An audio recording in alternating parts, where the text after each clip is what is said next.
The sweep is better learned on the field. So, gear up for all-out actioneering. Only at Agni College of Technology. நேர்களே வணக்கம், இது சாணக்யா. நீங்கள் பார்த்து கொண்டிருப்பது seven sense. நித்தம் ஒரு பரபரப்பு என தேர்தல் களம் நகர்ந்து கொண்டிருக்க இன்றும் பரபரப்பு தொற்றி இருந்ததுன்றதை பார்த்தோம். திருச்சி கிழக்குல விஜய் அவர்கள் 2வது தொகுதியாக வேட்புமனு தாக்கல் செய்திருக்கிறார். சேப்பாக்கம் திருவல்லிக்கேணி தொகுதியில் திரு உதயநிதி அவர்கள் துணை முதல்வர் அவரும் வேட்புமனு தாக்கல் செய்திருக்கிறார். மறுபக்கத்தில் பாஜக லிஸ்ட் எப்போ, விஜயோட பேச்சு என்ன அப்படின்னு பல கணக்குகள் ஓடிக்கொண்டிருக்கிறது. பின்னணி கணக்குகளும் இருக்கவே செய்கின்றன. அது குறித்த தகவல்களை நம்மோடு பகிர்ந்து கொள்ள நமது ஆசிரியர் மீண்டும் இணைந்திருக்கிறார். வணக்கம் சார். செவன் சென்ஸ்ல இன்னைக்கு முதல்ல கேட்க இருக்கிறது, முதல்ல ரொம்ப ஒரு எலெக்ஷனை மாற்றி போடுமோ அப்படின்னு சொல்ற மாதிரி ஒரு விஷயம் அட்டம் செய்யப்பட்டிருக்கிறது. யார் என்ன, ஆத்தென்டிசிட்டி என்ன, பல கேள்விகள் இருக்கின்றது. ஒரு ஆடியோ வந்தது. திமுக எம்பி, மிக மூத்த தலைவர், முன்னாள் மத்திய அமைச்சர் ராசா தொடர்பான ஆடியோ. டேட்டிங் பேக் டு 2018 அப்படின்ற அவர் சொல்றதெல்லாம் கேட்டால் அப்படிதான் இருக்கிற மாதிரி இருக்கு. அவர் ஆடியோவான், அவரோட வாய்ஸானும் கேள்வி நமக்கு எழுகிறது, டவுட் இருக்கிறது. இது எப்படி புரிஞ்சுக்கிறது? இந்த ஆடியோ யார் வெளியிட்டது? முதல்ல இந்த மாதிரி விஷயங்களை என்கரேஜ் பண்ணுறது இல்லை. அது ஃபஸ்ட்டு நம்முடைய பாலிசி. ஏன்னா எது ஒன்று நேரடியாக சொல்லப்பட்டதோ அதுதான் கருத்தாக எடுக்கணும். இந்த ஆஃப் த ரெக்கார்டு அப்படிங்கன்னா அது ஆஃப் த ரெக்கார்டு தான். அந்த ரெக்கார்டு ஆஃப் பண்ணு அப்படிங்கிறது தான் ஆஃப் த ரெக்கார்டு. அப்போ யாரோ ரெக்கார்டு ஆன் பண்ணியிருக்காங்க இவ்வளோ தெரியுது. அது ஒரு முக்கியமான பிரச்சனை. இது மாதிரியான தனிப்பட்ட வீடியோக்கெல்லாம் நமக்கு இதற்கு முன்னாடி நிறையா வந்திருக்கு. ஆனால் நம்ம என்ன அதில் ஒரு பிரிவு நம்ம என்ன பார்க்குறோம் அப்படின்னா, வெளியிடப்படாத, பகிரங்கமாக சொல்லப்படாத ஆடியோ தான். அதில் ஒன்றும் குழப்பம் இல்லை. ஆனால் அது தனிப்பட்ட தகவல் அடங்கியதா, பொது தகவல் அடங்கியதா அப்படின்னு நம்ம பார்க்குறோம். இப்போ தனிப்பட்ட தகவல் அடங்கியது, குடும்ப விவகாரம் அடங்கியது அப்படின்னா நம்ம திரு விஜய் விவகாரம் உட்பட பல இடங்களில் பார்த்தோம். நம்ம அந்த பக்கம் நம்ம போகிறது இல்லைங்கிறத நம்ம ரொம்ப தெரிய வந்தோம். Private life is different from public life அப்படின்னு. அப்போ இதோடைய ஆத்தென்டிசிட்டியை நிரூபிக்கணும் அப்படின்னு நம்ம இந்த புலனாய்வு பத்திரிகையாளர்கள், ஊடகவியலாளர்கள், வெளியிட்டவர்கள், ஏடிஎம்கே அதை பண்ணுறாங்க. சில ஊடகவியலாளர்கள் அதை வெளியிடுறாங்க. இதை கவுண்டர் பண்ணி இது பொய் அப்படின்னு சொல்லக்கூடியவங்க ஏதாவது ஒரு வகையில் இது உண்மையாக பொய்யான்னு தெரியும். நமக்கு என்னென்ன, மக்களுக்கு எது உண்மைங்கிறது தெரியும், உள்ளதான். யூகங்கள் நிறையா இருக்கும். நான் உங்களுக்கு சொல்லியிருக்கிறேன். ரொம்ப முன்னாடி நான் தந்தி டிவியில் விளையாட்டுட்டு இருக்கும்போது ஒரு பையன் ஒரு ஆர்எஸ்எஸ் ப்ரௌன் கலர் கேப் ஒன்று போட்டுட்டு, ஒரு ட்ரௌசர், அரட்டை போலீஸ் ட்ரௌசர் ஒன்று போட்டுட்டு, கையில் துப்பாக்கியோட ஃபோட்டோ எடுத்துட்டு ஒரு ஃபோட்டோ இருக்கும். கீழே ரங்கராஜ் பாண்டேவின் உண்மை முகம் பாரி அவர் ஆர்எஸ்எஸ் சாகால துப்பாக்கி பயிற்சி எடுத்த போது உள்ள படம். நிறைய என் ஃப்ரெண்ட்ஸே, மாப்பிள்ளை ஓம் படம் எப்படா வெளியே போச்சு அப்படின்னாங்க. நான் ஒரு நாள் கூட எங்கள் வீட்டு வாசலே சாகா நடந்திருக்கு. நம்ம கலந்துக்கிற சந்தர்ப்பம் நமக்கு கிடைக்கல. பட் ஆர்எஸ்எஸ்ல எப்படி துப்பாக்கி பயிற்சி எப்படி கொடுப்பாங்க, ஒருவேளை அப்படி துப்பாக்கி பயிற்சி கொடுத்தாலும் அதை எப்படி ஒருத்தன் போஸ்ட் கொடுப்பான், இது மாதிரி. ஆனால் என்னென்ன, எந்த கேள்விக்குமே பதில் தேடலை யாருமே. ரங்கராஜ் பாண்டேவை பாரீர் அப்படின்னோடனே அது ரங்கராஜ் பாண்டே, இத்தனைக்கு அது ஏன் ஃபேஸும் கிடையாது. இப்போ நான் முதல் முறையாக ஒரு விளக்கமே கொடுத்தேன். இந்த புள்ள யார் பெற்ற பிள்ளைங்கிற கண்டுபிடிச்சு கொடுத்தீங்கன்னா அவருக்கு ஒரு வெள்ளிக்கூடம் பரிசு அப்படிங்கிற மாதிரி சொல்லுங்க. எவர் சில்வர் கூடமா கூட நீங்கள் வெள்ளிக்கூடம் நம்ம எங்கே போகிறது அப்படின்னு சொல்லியிருந்தேன். அந்த மாதிரி ஏதோ ஒரு படத்தை போட்டு விட்டுருவாங்க. கீழே இவர் தான் சொல்லிடுவாங்க. அப்போ மைண்ட் நமக்கு சைக்காலஜிக்கலாக என்ன கனெக்ட் ஆயிருது, அவர் தான் இவர் அப்படி தான் கனெக்ட் ஆகுது. அதுக்காக தான் என்னுடைய நண்பர்கள் உள்பட நான் சொல்லியிருந்தேன். அவங்களே மாப்பிள்ளை என்ன ஓம் படத்தை போட்டிருக்காங்க அப்படின்னா, அது ஏன் படம் ஆடா, ஓம் படம் இல்லையா அப்படின்னா. அப்போ இதுதான் உங்களுக்கு நம்ம கணக்கு. அப்போ நமக்கு முதல்ல இதோட ஆத்தென்டிசிட்டி தான் ரொம்ப முக்கியம். First it is not about personal life. அதனால் ஒரு லேயர் தள்ளி வச்சிடறோம். 2 இது இட்ஸ் அபவுட் பப்ளிக் லைஃப். 3 இது தொடர்புடைய முன்னாள் அமைச்சர் ராசா அவர்களுடைய குரல் அப்படின்றாங்க. அப்போ இது ஆமாவா இல்லையா அப்படிங்கிறத நம்ம சொல்லணும். இப்போ நித்யானந்த் அவர்கள் ஒரு மறுப்பு தெரிவித்தார்.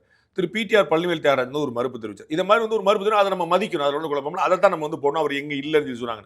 அப்போ இதை என்னென்னா, முதல்ல இதோட ஆத்தென்டிசிட்டி பற்றி வெளியிட்டவர்களும் மறுப்பவர்களும் அதை நம்ம இல்லைங்க இது அவருடைய குரலே இல்லை, இல்லைங்க இது நான் இல்லை இது அவருடைய குரல் தான். எப்படி இந்த இடத்துல ஒரு இடத்துல வரும். நம்ம உங்களுக்கு ஞாபகம் இருக்கும். இன்னொரு உதாரணம் சொல்கிறேன். திரு சுப்பிரமணிய சாமியோட சேர்ந்து பக்கத்தில் தருமபுரி கிருஷ்ணகிரி ஏரியாவில் நம்ம ஒற்றக்கன் சிவராசன் கூட நின்று ஒரு ஃபோட்டோ எடுத்த மாதிரி காட்டாங்க. ஒற்றக்கன் சிவராசன் ராஜீவ்காந்தி கொலை வழக்கில் முக்கியமானவர்.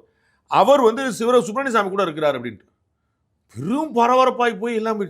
அப்புறம் பார்த்தா அதே மாதிரி இருக்கக்கூடிய வேற ஒருத்தர் தருமபுரியில் இருக்கக்கூடிய ஒரு சாதாரணமான உண்மையில் ஒரு கட்சிக்காரர், அவர் அது மாதிரி தான் இருக்கிறார் பார்க்கறதுக்கு. அது ஒரிஜினல் ஃபோட்டோ தான், ஆனால் ஒற்றக்கன் சிவராசன் இல்லை.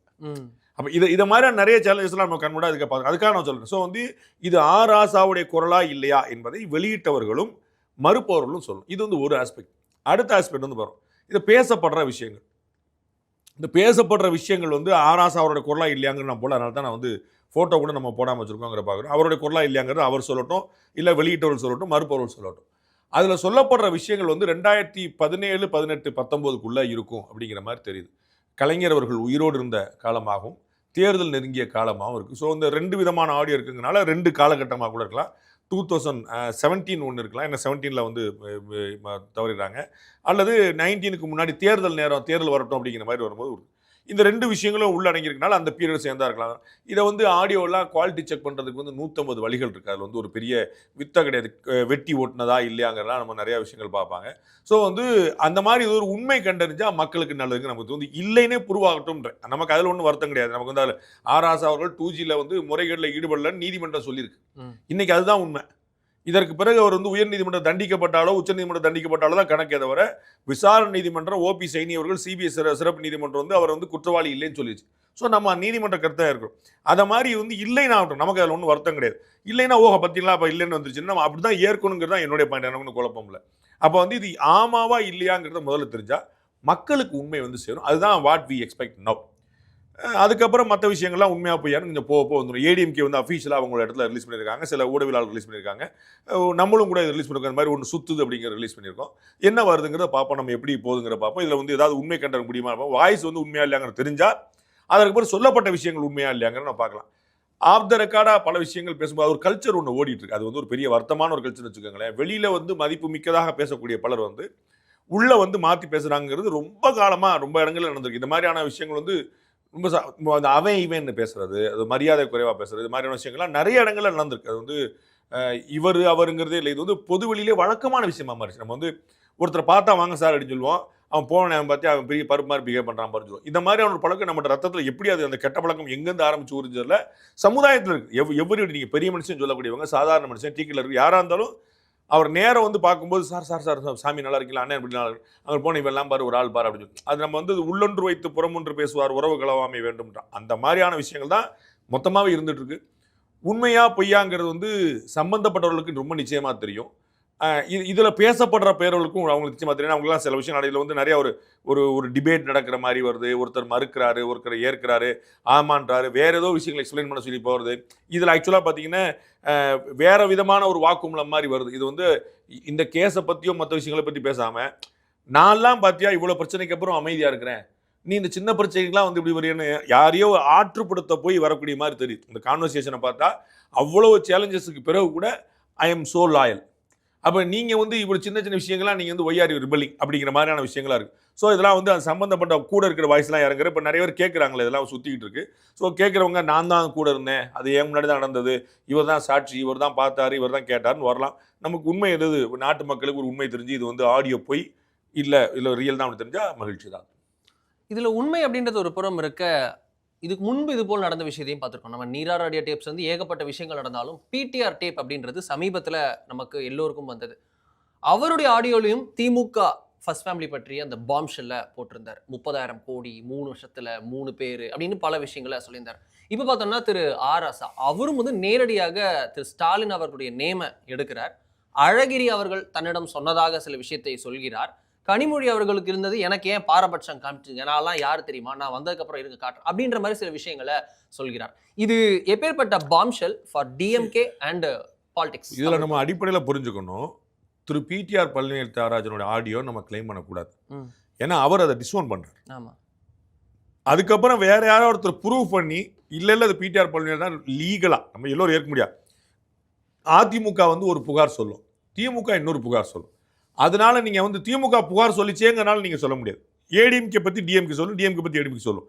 ஆனால் ரெண்டுக்கும் பொதுவான ஒரு மன்றம் ஒன்று சொல்லணும். ஏதாவது ஒன்று பார்லிமெண்ட்டில் வந்து அது சொல்லப்பட்டது, இல்லை நீதிமன்றத்தில் சொல்லப்பட்டது, இல்லை ஏதோ ஒரு லேபில் வந்து டெஸ்ட் பண்ணாங்க. அப்படின்னா தான் திரு பிடிஆர் பழனிவேல் தியாகராஜன் இப்படி சொன்னார் அப்படின்னு ஒன்று வந்துருச்சு. ஆனால் அவர் இல்லைன்னு மறுக்கிறார். அப்போ இது இல்லை அவர் டேப்பு தான் பொது வழியில் உலகம் டிஸ்பியூட் பண்ணாமல் ஏற்கும்படியான ஒரு விஷயத்த வரணும். அப்படி வரல. அதனால் அவருடைய ஆடியோன்னே சொல்லக்கூடாது. அவர் பேரில் வெளிவந்த ஒரு ஆடியோ, அவரை சுட்டி காட்டி வெளிவந்த ஆடியோ. அதே தான் இதுக்கும் நான் சொல்லுவேன்.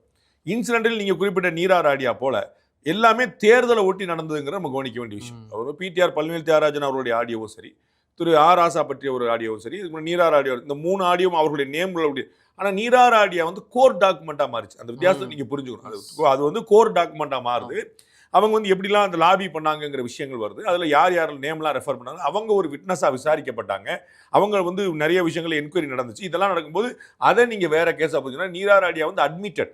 அப்போ வந்து நான் இப்படி முழுசாக சொல்ல, இந்த சென்ஸில் சொல்லங்கிற மாதிரியான வேறு விஷயங்கள் தான் கொடுத்தாங்களே தவிர அந்த டேப் வந்து இருக்காங்கிறது உண்மைங்கிற மாதிரி தான் அங்கே போய் நிற்குது.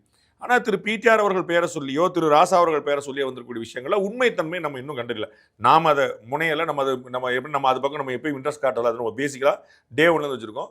அது சொல்கிறவங்களும் அது வந்து முனைஞ்சு அது வந்து நம்ம வந்து இல்லைங்க இது வந்து புருவன் தான் சேலஞ்ச் பண்ணலாம். நீங்கள் இல்லைன்னு சொல்லி பார்ப்போம் அப்படின்னு சொல்லலாம். நம்ம வந்து ஏன்னா நம்ம பாலிசி என்ன நாங்கள் எப்படி வச்சுருக்கிறோம் அப்படின்னா குற்றம் சாட்டுபவர்கள் தான் நிரூபிக்கணும். அதான் வந்து ஃபர்ஸ்ட் பாயிண்ட். நம்ம வந்து நம்ம குற்றச்சாட்டு சொல்லிட்டே போயிடுவோம். அவங்க இல்லைன்னு நிரூபிக்கணுங்கிறது எனக்கு ஏற்புடையதில்லை. நம்ம அப்படி தான் பழகிருக்கோம். ஆனால் மறுக்கிறவர்களுக்கான ஒரு ஸ்பேஸ் இருக்குது. திரு ஆர் ராசா அவர்களோ திரு பிடிஆர் பழனிசாமி அவர்களுடைய சைடு அவங்க சொல்லணும். அதை வந்து கேட்கணும். அது நம்ம அதையும் வந்து பதிவு பண்ணணும். அதுக்குள்ள மூலம் அந்த வகையில் திரு பிடிஆர் வந்து நமக்கு சம்பந்தம் இல்லைன்னு சொல்லிட்டாரு. திரு ஆர் ராசா அவர்கள்ட்ட வந்து இன்னும் பதில் வரல. நமக்கு ஏதாவது பதில் வருதாங்கிற பார்க்கணும். பட் நான் முதல்ல சொன்ன மாதிரி இது எலெக்ஷனை ஒட்டி வருதுங்கிறது ஒன்று கவனிக்க வேண்டியது. இது மட்டும் இல்லை, எலெக்ஷன் ஒட்டி தான் பல விஷயங்கள் வந்திருக்குன்னு நம்ம பார்க்குறோம். நம்ம வந்து அந்த ஸ்பை வேர் பற்றி ஒன்று சொன்னாங்கல்ல, நம்ம வந்து இஸ்ரேலுடைய ஸ்பை வந்துச்சுன்னு சொல்லிட்டு அந்த மாதிரி உட்பட பல விஷயங்கள். பெகாசஸ் அது வந்து கரெக்டாக பார்லிமெண்ட்டுக்கு முன்னாடி வந்து நிற்கும். இது மாதிரி வந்து கரெக்டாக சீசன் பார்த்து என்னைக்கு இதை ரிலீஸ் பண்ணலான்னு பார்த்துலாம் ஒன்று பண்ணிட்டு இருப்பாங்க. அந்த மாதிரி விஷயங்கள் வந்து வருது. ஸோ வந்து திரு ஆர் ராசா அவர்களுடைய குரல் தானா இது, அவர் பேசப்பட்ட விஷயங்கள்லாம் இதுதானா, அதில் ஏதாவது உண்மையில ஒருவேளை அது ஆர் ராசா குரலாக இருக்கலாம். ஆனால் அதில் சென்ஸை வந்து மாறி மாறி வரும்படியாக ஒட்டி வெட்டி கொடுத்துருக்காங்களாம். அந்த மாதிரி இருக்கலாம். ஒரு 15 நிமிஷம் நீங்கள் பேசிட்டு நீங்கள் வந்து அந்த நம்ம திருமணத்தில் இருக்கக்கூடிய வேத மந்திரங்களை வந்து சொல்லுவாங்க. அந்த கடைசி 3 வரி மட்டும் வச்சுக்கிட்டு பாத்தியா வந்து இந்திரனுக்கு வந்து பொண்டாட்டியாரு, வருணனுக்கு பொண்டாட்டியாரு, அந்த பூஜை பண்ணுற வாத்தியாருக்கு பொண்டாட்டியாருலாம் வருதுன்னு சொல்லி சொல்லுவாங்க. அப்படி கிடையாது. அது வந்து ஆக்சுவலாக அதுக்கு முன்னாடி 15 வெர்சஸ் இருக்குது. அதில் இருக்கக்கூடிய விளங்கி பார்த்தீங்கன்னா நீங்கள் வந்து அது வேற ஒரு பழைய சம்பவத்தை சொல்கிற கதை அப்படிங்கிறது தெரியும். வந்து இந்த கல்யாணம் பண்ணிக்க போகிற தம்பதிக்கு கிடையாதுங்கிறது தெரியும். அப்போ அந்த மாதிரி வந்து நம்ம வந்து எதோ 2 வரி நடுவில் மட்டும் எடுத்து பார்த்து இப்படி சொல்லியிருக்குன்னு சொல்லக்கூடாது. நம்ம வந்து அந்த கணக்கு தான். அதனால் இது வந்து ஒரிஜினல் ஆடியோவா, அந்த ஆடியோவில் வந்து ஏதாவது டிசார்ட் பண்ணி கட் பண்ணி ஏதாவது போட்டிருக்காங்களா? We have to wait and watch.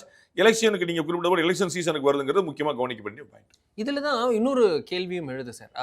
உங்களுக்கு நீராராடியா டேப்ஸ் போன்றவையெல்லாம் வந்து அது ஆடட் ஆன் பில்டப் ஆகிட்டே போச்சு. ஒரு ஆன்டி இன்கம்பன்சியாக அரசு மீது கேள்விகளை எழுப்பியது. உங்களுக்கு ஏர்செல் மேக்ஸஸ் போன்ற வழக்குகள், 2G, Commonwealth, goal scam, A to Z வரைக்கும் அது வந்து வந்த குற்றச்சாட்டுகள்லாம் உங்களுக்கு ஸ்கேம், காங்கிரஸ் அப்படின்னு சினானியம்ஸ்ன்ற மாதிரி 2014 அது ஒரு தேர்தல் அறுவடைக்கு ஹெல்ப் ஆச்சு. பட் இப்போ தேர்தலுக்கு இன்னொரு 20 நாள் மட்டுமே இருக்கு.